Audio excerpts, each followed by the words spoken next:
Shalom, selamat pagi Bapak Ibu Saudaraku yang dikasihi Tuhan. Salam sejahtera buat saudara semua dimanapun berada. Saya kembali mengajak Bapak Ibu Saudara untuk bersaat teduh dan berdoa dalam renungan penuntun kehidupan setiap hari. Kiranya damai sejahtera dan sukacita oleh Roh Kudus senantiasa melimpah dalam hati dan kehidupan kita semua. Tema renungan penuntun kita hari ini adalah Yesus tidak pernah berhutang. Ayat bacaan kita terdapat di dalam Injil Lukas pasal yang kelima, ayat 1-11, dan di dalam ayat yang ke-6 berkata demikian.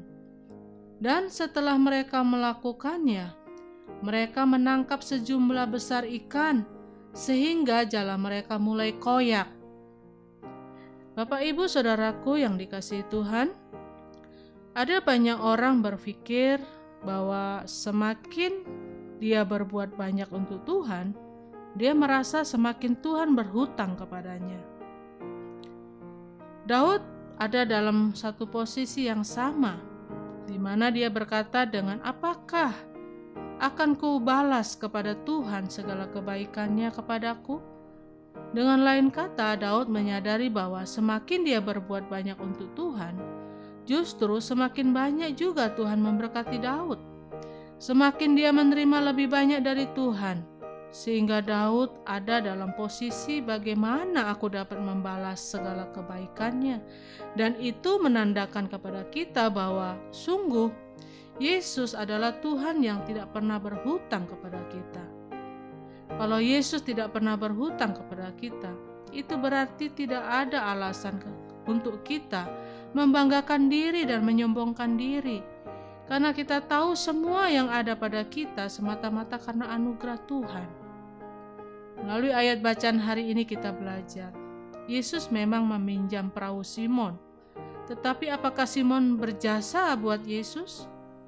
Simon memang memiliki hati yang lembut untuk berbuat sesuatu bagi Yesus. Tetapi ternyata Simon tidak pernah berjasa bagi Yesus. Karena semakin Simon berusaha untuk memberi dan berkorban untuk Yesus, semakin Yesus berbuat luar biasa dalam hidupnya. Bagaimana Yesus membayar kembali perahu yang telah dia pinjam dari Simon? Apa buktinya bahwa Yesus tidak pernah berhutang? Yang pertama, kita lihat bagaimana Yesus mengalirkan berkat yang luar biasa ke atas perahu itu. Di dalam ayat yang ke-4-7 kita bisa melihat hal ini juga yang Yesus ingin kerjakan dalam hidup kita. Yesus hanya meminta kita untuk berani berkorban. Dia hanya minta kita berani berbuat sesuatu bagi Tuhan. Dia mau kita berani memberikan pemberian yang terbaik untuk Tuhan. Ketika kita berani berkorban dan kita berani menyerahkan seluruh hidup kita untuk Tuhan, maka Tuhan akan mengalirkan berkat yang luar biasa dalam hidup kita. Dan yang kedua, kita belajar dari ayat yang ke-8. Yesus mengampuni dosanya dan menyelamatkan hidupnya. Bukan hanya berkat yang Yesus alirkan dalam kehidupan Simon, tetapi karena melihat ketulusannya dan melihat kesungguhannya, Yesus mengampuni dosanya dan menyelamatkan hidupnya. Orang-orang yang berbuat sesuatu untuk Tuhan karena cintanya kepada Tuhan, Tuhan akan mengampuni dosanya dan menyelamatkan hidupnya. Dan yang ketiga, kita melihat bagaimana Yesus memakai hidup Simon.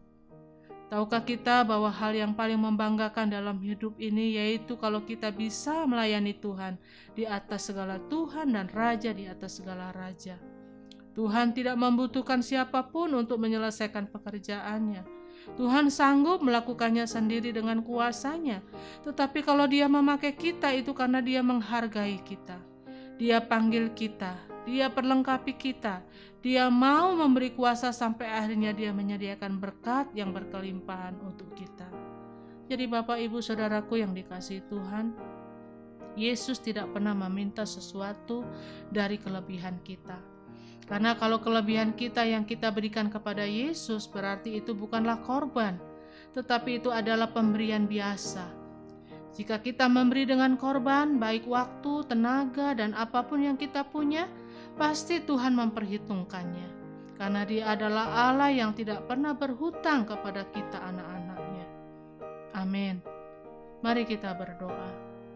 Tuhan Yesus, terima kasih buat firman-Mu pada pagi hari ini yang kembali meneguhkan kami, menguatkan kami akan panggilan kami. Bahwa sesungguhnya Engkau adalah Allah yang tidak pernah berhutang buat kami. Karena apapun yang kami berikan, apapun yang kami korbankan itu tidak sebanding dengan berkat-berkat yang kami terima dalam hidup kami. Karena itu sebagaimana Raja Daud berkata, dengan apakah aku dapat membalas segala kebaikan-Mu? Tuhan, sungguh tidak ada satupun yang dapat kami balas setiap pemberian-Mu yang begitu luar biasa dalam hidup kami. Karena itu Tuhan, ajar kami untuk kami memberi hidup kami, memberi diri kami untuk Engkau pakai bagi kemuliaan nama-Mu ya Tuhan. Tuhan, Engkau mengampuni setiap dosa dan pelanggaran kami. Engkau mengampuni setiap kesalahan kami Tuhan, dan layakkan kami di hadapan-Mu. Sehingga dengan hidup kami Tuhan, Engkau pakai kami untuk menjadi berkat bagi banyak orang, dan nama Tuhan yang dipermuliakan. Terima kasih Bapa buat firman-Mu pada pagi hari ini. Di dalam nama Tuhan Yesus kami berdoa. Haleluya. Amin. Kiranya berkat yang sempurna dari Allah Bapa kita, kasih karunia dari Tuhan Yesus Kristus, dan persekutuan yang indah dengan Roh Kudus menyertai kita semua dari sekarang ini dan sampai selama-lamanya. Maju terus dalam tuntunan Tuhan, tetap semangat, sampai jumpa esok hari dalam penuntun kehidupan setiap hari, dan Tuhan Yesus memberkati.